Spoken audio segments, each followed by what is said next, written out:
Ministry of Health statistics show that the unmet need for family planning is about 33%, implying that some women who would wish to delay childbearing have no access to modern contraceptives. Yet, Target 3.7 for Sustainable Development Goals wants countries to ensure universal access to reproductive health care services, including family planning. This means that Uganda needs to step up efforts to ensure that an estimated 9 million women of reproductive age in Uganda have access to family planning services. You're all very much aware of the population growth rate, which is high. And you're also aware about the high fertility rate at 5.4.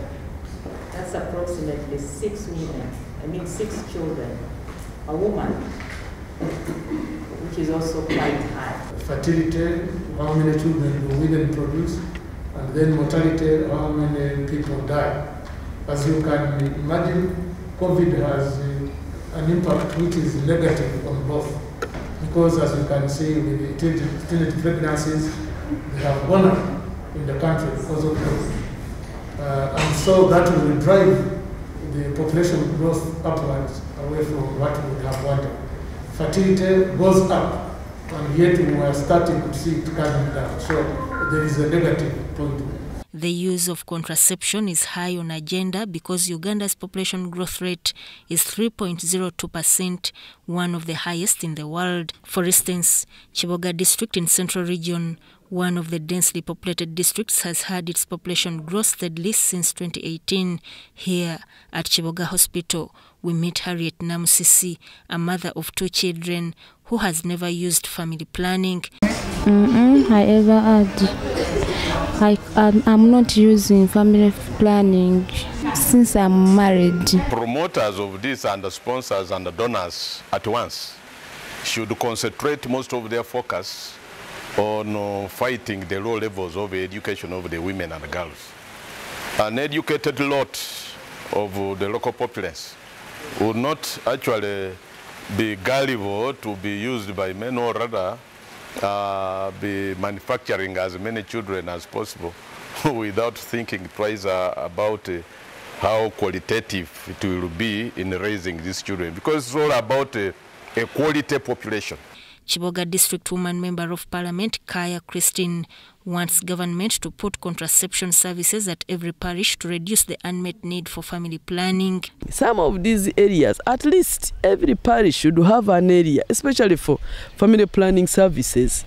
Those ones can be given out to some of these outlets to at least share with these women such that they don't move very far. Because sometimes others just sneak out of the homes without consulting the husband. So if you sneak out to a very long distance, you will be seen. They will wait for lunch and it is not there, and you will be known that this one is absent. So we need to bring closer. We have VHTs, village health teams. These ones, some of them, especially in town councils and nearby trading centers, can be equipped with some of these methods. And I feel the women can access these services. The commitment is related to financial commitment. We think that if at all they continue to give 5%, that's no commitment. Then you give 5% and then it goes to mama kids. That does not mean the control of fertility for men and women. That attitude must be changed to ensure that we walk the talk. If at all we get a commitment, it follows with financial commitment. The number of women presenting with post-abortion complications at Chiboga Hospital is growing, meaning that family planning campaign needs to be intensified. Because though we get cases like threatened abortions, there are so many, we get them because even today we got like 2. Although some schools of thought have described Uganda's demographic dividend as an opportunity for economic growth and development, others see it as a hindrance for the country to produce a quality population. So we must all the time be in line with the resources. Resources must match with the population. The planning must match with the population that we have. Those two must run concurrently. And for us also as natural resources people, we are saying that the natural resources must be given some chance to regenerate. You cannot say that now I don't have any land, let me encroach on this forest, you know, to do this. Let me encroach on this wetland. So the population must be in line with the planning, with the resources available, such that we balance the lives of our people, but we also balance the economic status and the general welfare from household level.